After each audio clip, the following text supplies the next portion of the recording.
여러분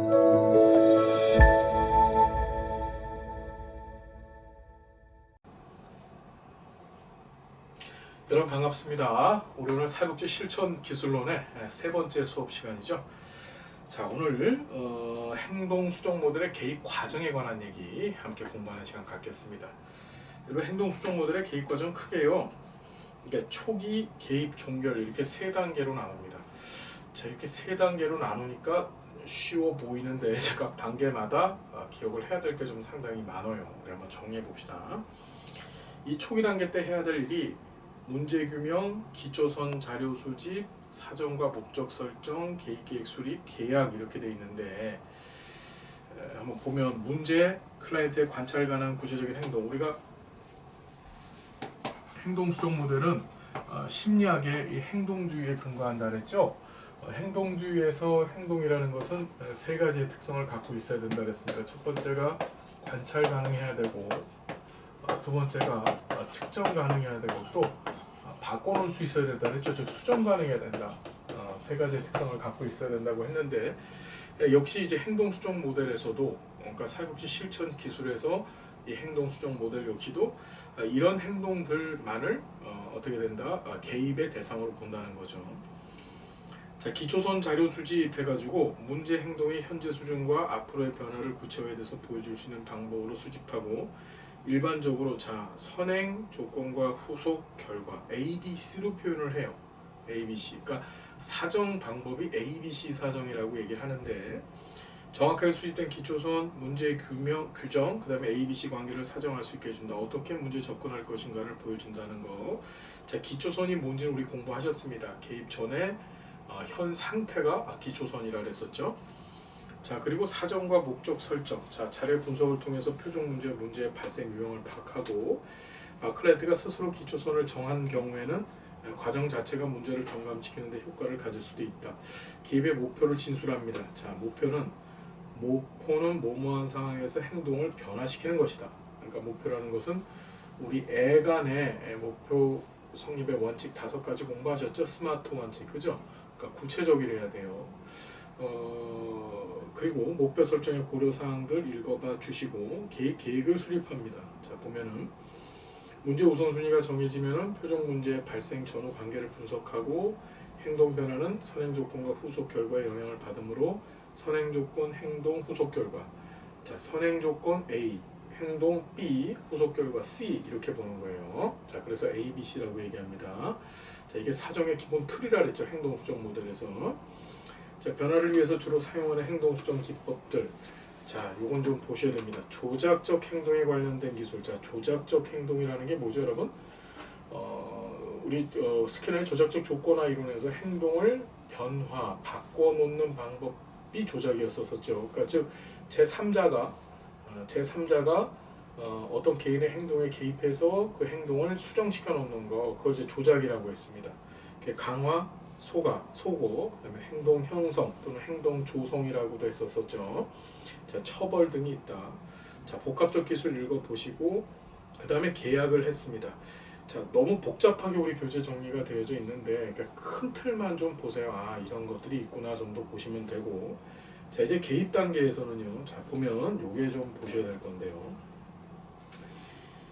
선행 조건 영역에 있어서의 개입 기술이다라고 개입 단계에서 사용하는 기술을 얘기를 하고 있는데, 이 기술들이 중요합니다. 지금 자, 보면은 이제 개입의 분류를 크게 두 가지로 나누는데요.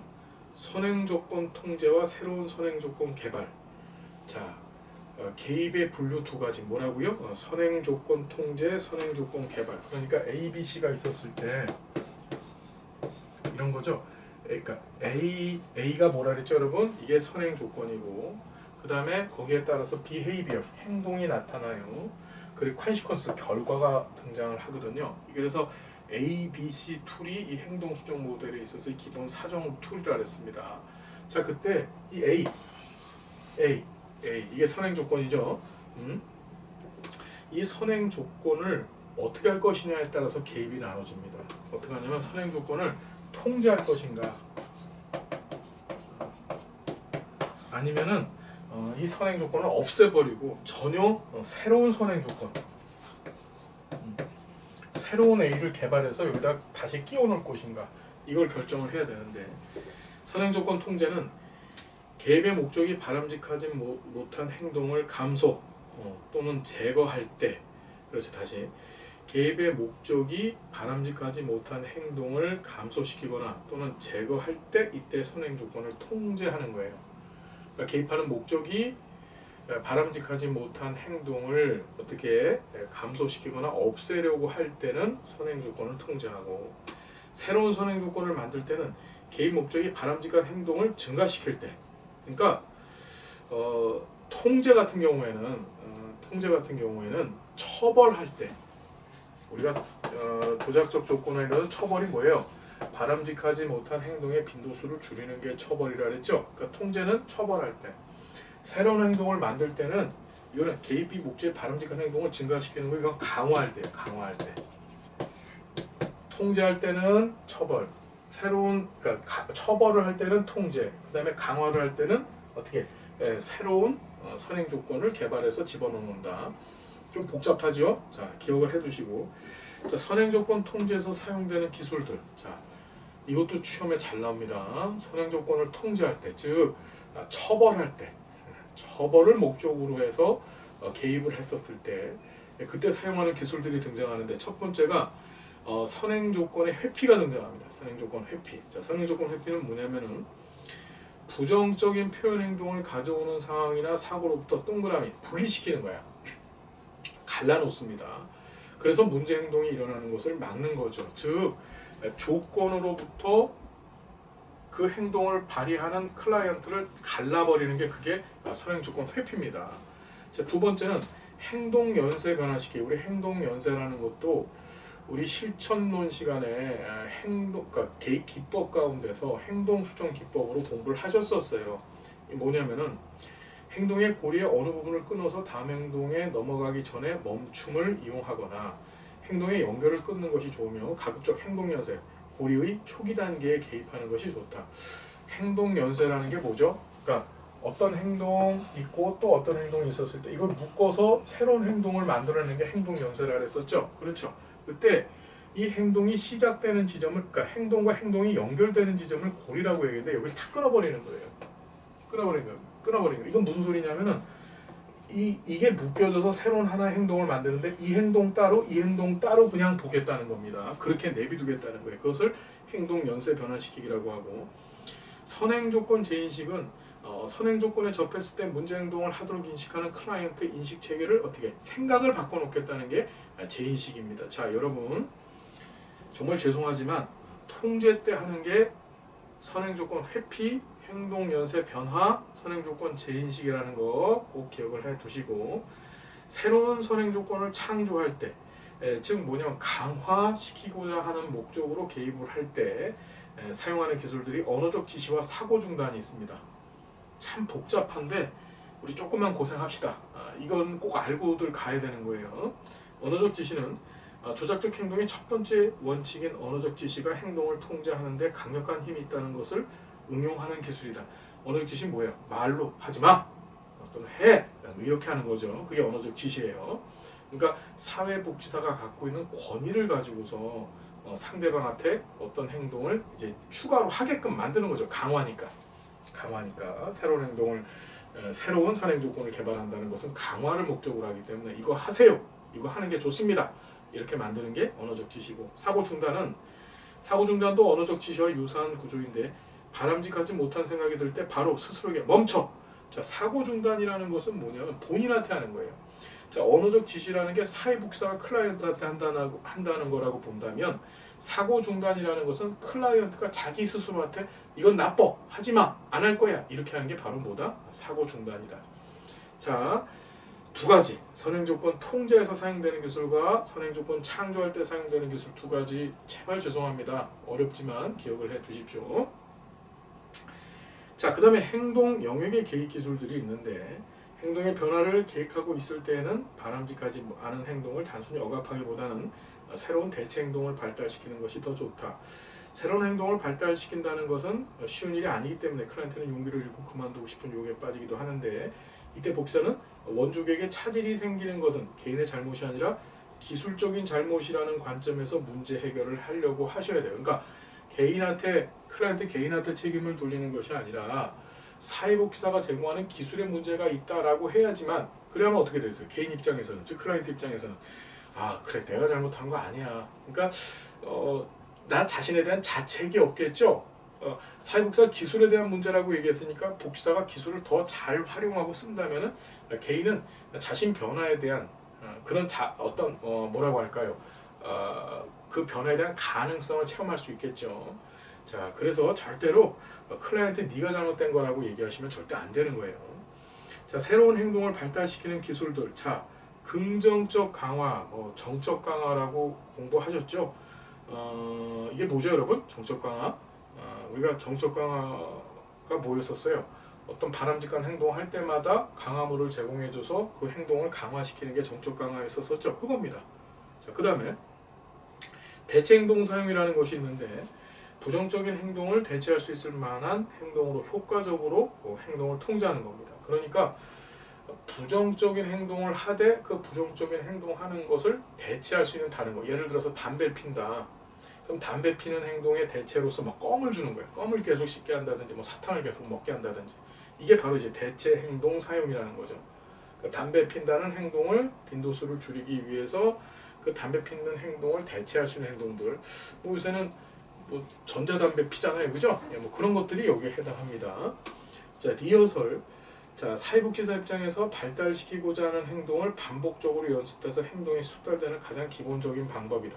그러니까 클라이언트한테 어떤 행동을 자꾸 반복적으로 시키는 거예요. 우리가 리허설이라고 하는 것이 이제 본 게임에 들어가기 전에, 즉 본 공연을 하기 전에 일종의 연습, 예비적으로 하는 공연이 리허설이잖아요. 예.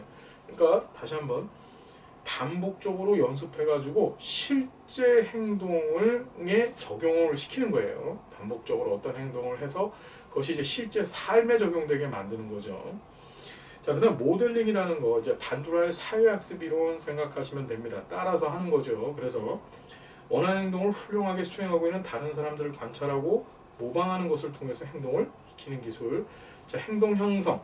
최종적인 목표 행동에 도달하기 위해서 점진적으로 이를 진행시키는 것으로 익숙하지 않은 새로운 행동을 단번에 원하는 만큼 해내기를 기대하기 어려울 경우 일부분만 수행한다. 그리고 차차 범위를 넓힌다. 우리 행동 형성, 다른 말로 행동 조성이라고 했었었죠. 이거 인행사에서도 시험 문제 나오고 우리 실천론에서도 나오고 또 실천 기술론에서도 나오는 용어들입니다. 행동 조성 또는 행동 형성. 그래서 어떤 행동을 단박에 바꾸는 것이 아니라 점진적으로 바꿔 나간다 그랬었어요. 그래서 점진적으로 강화물을 차별적으로 제공하는 거라 했죠. 기억나요? 예. 아이가 인사를 하지 않아. 그런데 얘가 대충 이렇게 인사를 했어요. 그런데도 잘한다 이렇게 칭찬 한번 해줬습니다. 그리고 나서 어떻게 돼요? 시간이 지나가면 갈수록, 즉 인사를 점점점 잘하면 잘할수록 거기다 칭찬의 강도도 같이 높아져 가는 거죠.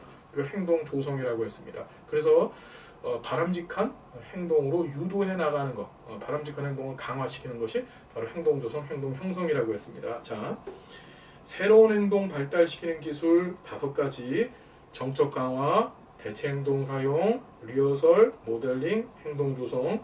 여러분 죄송해요. 기억하셔야 됩니다. 시험에 잘 나옵니다. 여러분 이 박스 안에 들어가 있는 것들은 꼭 기억하셔야 돼요. 자, 후속 결과에 대한 개입 기술. 자, 바람직하지 못한 행동을 없애야 됩니다. 그때 우리가 뭐예요? 처벌하죠. 예, 속어 또는 처벌 기억해 두시고, 행동을 없애는 걸 처벌이라 했습니다. 바람직한 행동을 증가시키는 것은 바로 뭐라고요? 이건 정적 강화죠. 보면 긍정적인 강화물을 일관되게 사용해야 됩니다. 그게 정적 강화하라는 얘기고, 행동을 유발할 수 있을 만큼 강력한 강화물을 찾아서 새로운 행동이 시행되었을 때만 부여합니다. 이 2가지 방법을 동시에 진행을 하는 것이 좋다. 자, 좀 이렇게 장황하게 공부를 해봤는데 이 박스에 나와 있는 거, 그러니까 개입의 분류, 그 다음에 이 개입의 분류에 맞춰서 선행 조건의 통제에서 사용하는 기술들, 선행 조건을 창조할 때 사용하는 기술들 2개, 그 다음에 새로운 행동을 발달시키는 데 사용하는 기술들, 여러분 제발 꼭 아셔야 됩니다.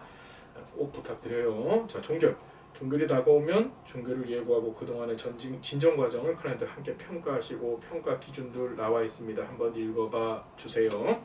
자, 행동 수정 모델.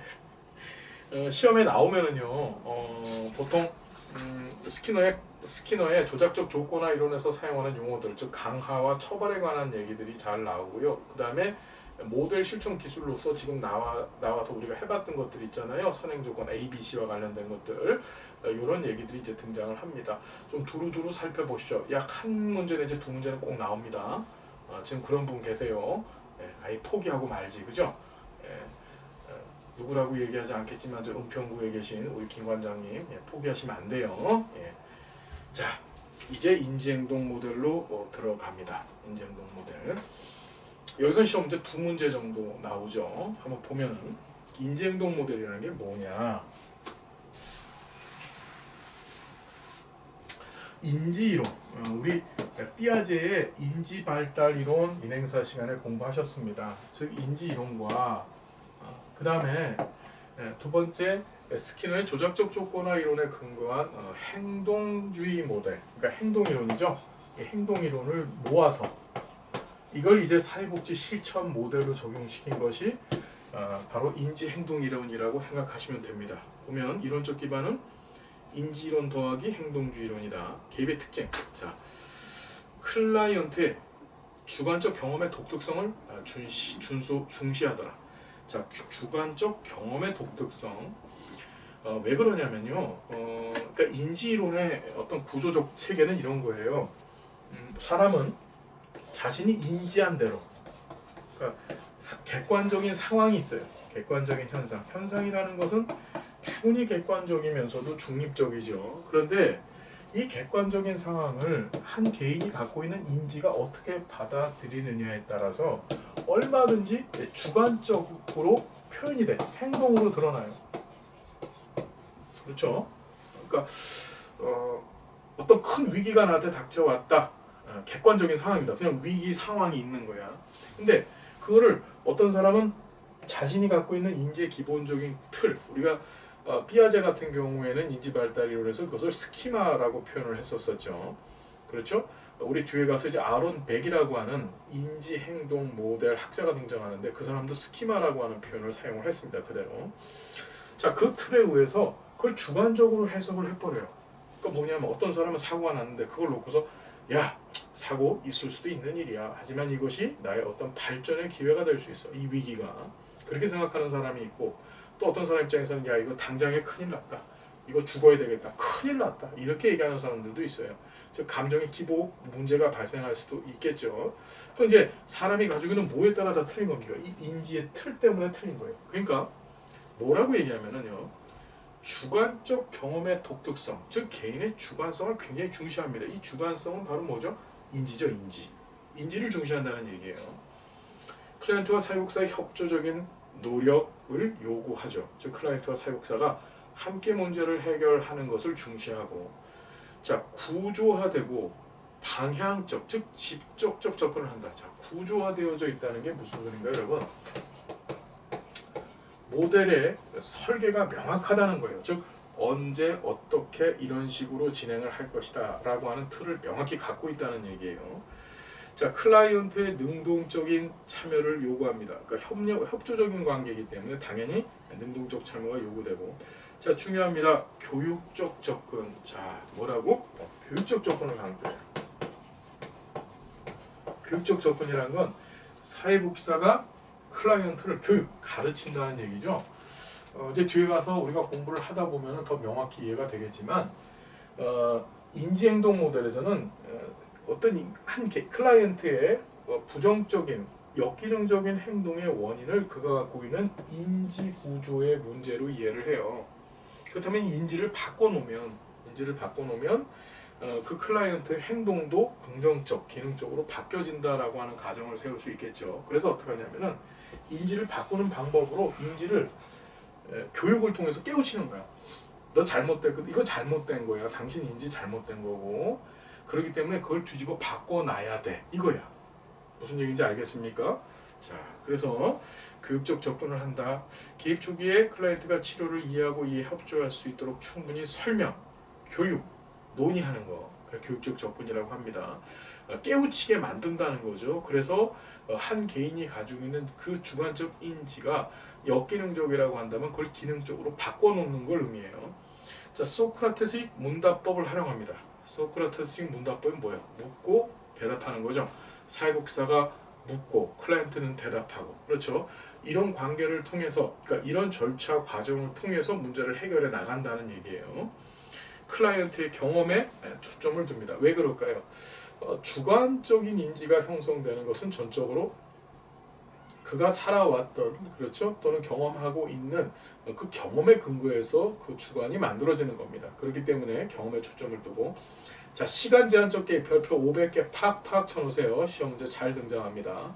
시간 제한적 개입이다. 즉 언제부터 시작해서 언제까지 개입을 하고 끝마치겠다는 것이 명확히 정해져 있습니다.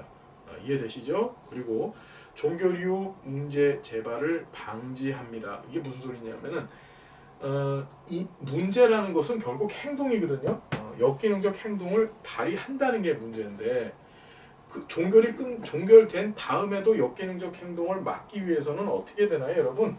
인지를 바꿔놓으면 되잖아요, 그죠? 그러니까 인지가 잘못돼서 네가 지금 역기능적 행동을 하는데 이 개인 모델을 통해서 어떻게 인지 구조를 긍정적으로 바람직하게 기능적으로 바꿔 주면 그 다음부터는 다시는 이런 나쁜 행동 안 할 거다라고 보는 거예요. 그래서 어떻게 된다? 종결 이후에 문제 재발을 방지한다. 이 얘기는 어떤 의미입니까? 인지를 바꿔놓음으로써 원인을 아예 싹 제거시켜버린다. 문제 행동이 발생되어질 수 있는 원인을 제거시켜버린다. 그 얘기입니다. 자, 문제 중심적이다. 그렇죠? 클라이언트의 문제 중심적. 우리가 구조적 개입들, 시간 제한적 개입들의 공통점이에요. 한 문제를 탁 놓고 그 문제에만 몰입을 합니다. 다른 것들, 격가지들 바라보지 않아요. 목표 지향적이고 현재 중심적입니다. 그리고 다양한 개입 방법들을 활용합니다. 절충적이라는 거죠. 아까 전에 우리가 별표 500개 치라고 한 게 있는데, 자, 우리가 시간 제한적 개입, 시간 제한적으로 개입을 합니다. 이 시간 제한적 개입 모델들의 특징은 다 구조적이에요. 그 다음에 문제 중심적이고 현재 지향적인 그런 특성들을 다 가지고 있다. 시험 문제 어떻게 나오냐면 다음 중 시간 제한적인 모델의 종류는 이렇게 나왔어요. 자, 보면은 첫 번째가 미리 말씀을 드려요. 인지행동 모델. 이게 시간 제한적 개입이고요. 자, 두 번째가 이제 위기 개입 모델. 뒤에 가서 공부할 겁니다. 자, 세 번째가 해결 중심 모델. 자, 과제 중심 모델. 다 뒤에 가서 공부할 거예요. 자, 이게 바로 뭐라고요? 예, 시간 제한적인 모델들이다. 무슨 말인지 알겠죠? 시간 제한적인 모델들. 한번 볼게요. 다시 한번. 인지행동 모델, 위기 개입 모델, 해결 중심 모델, 과제 중심 모델이 있다는 거 꼭 기억합시다. 반드시 어떤 일이 있어도 기억하셔야 됩니다. 자, 이제 본격적으로 모델들이 등장을 할 건데, 이제 모델이 딱 두 개 있습니다. 이제 두 개 공부할 거예요. 두 개 공부하는데, 첫 번째가 앨리스. 자, 이상한 나라 앨리스 아시죠? 네. 그 앨리스 아니에요. 앨리스의 REBT 모델이라고요. REBT. 자, 이게 뭐냐면은 합리적 정서 치료 모델, Rational Emotive, 그 다음에 그냥 B는 빼고 T라고 보셔도 돼요. 테라피 해가지고 합리적 정서 치료 모델. 그래서 REBT 모델 또는 RET 모델이라고도 합니다. 다시 합리적 정서 치료 모델.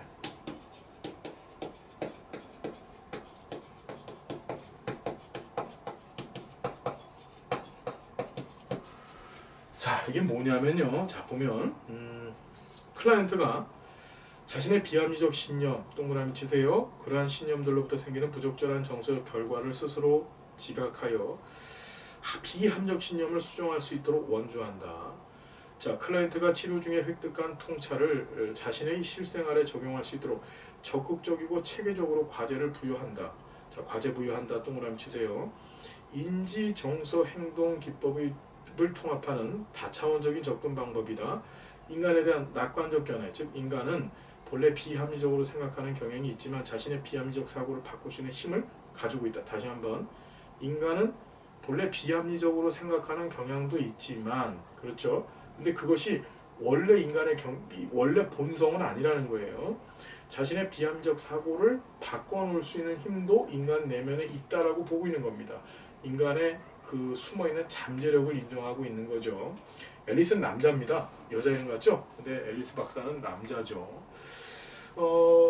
앨리스 모델에서는 이제 어떻게 얘기하면 ABC라는 얘기를 해요. ABC. 이제 처음에는 이제 ABC 얘기가 등장을 하죠. A라는 것은 사건입니다. 영어로 따지면 이제 accident라고도 표현을 하고, 보통 accident라고 표현을 하는 게 맞죠. 사건. 그렇죠?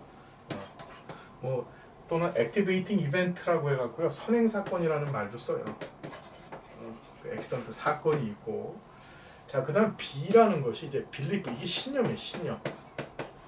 belief. 자, 앨리스 이론 A, B, C입니다. 일단은 자, C는 consequence, 이게 결과입니다. 결과.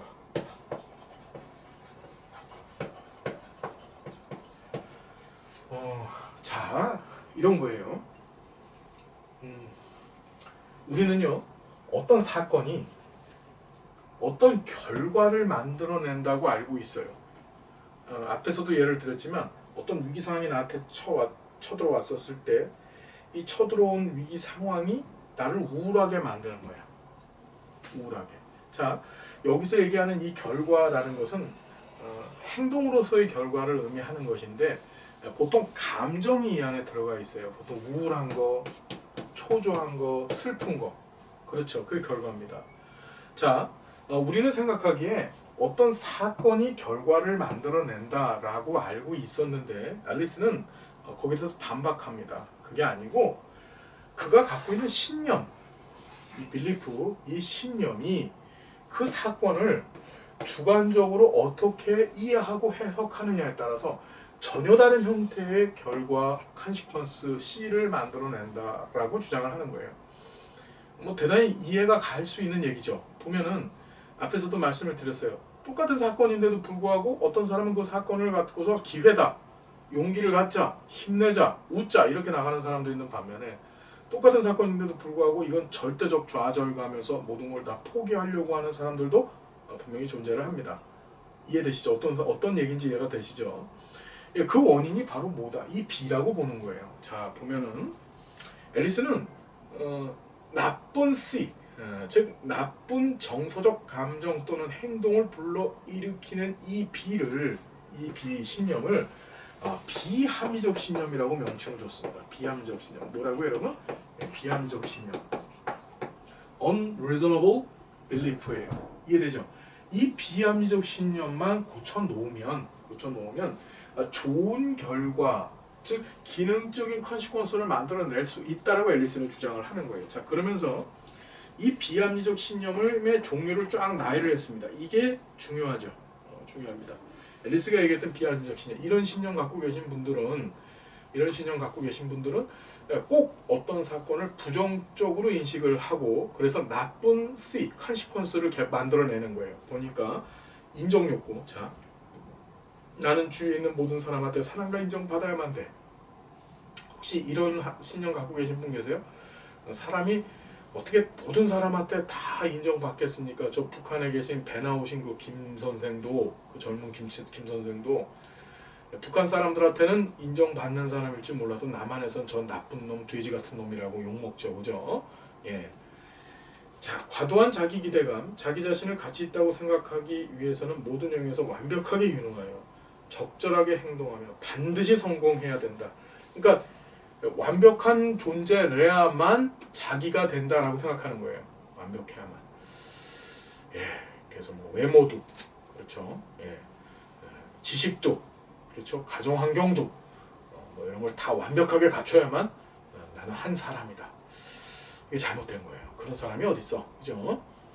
자, 비난 성향. 자신에게 해를 끼치거나 악행을 저지르는 사람은 나쁜 놈이고, 그렇죠? 그러한 사람들은 반드시 비난받아야 되는 거예요. 나한테 손해준 사람들은 반드시 나쁜 놈이야. 자, 좌절적 반응.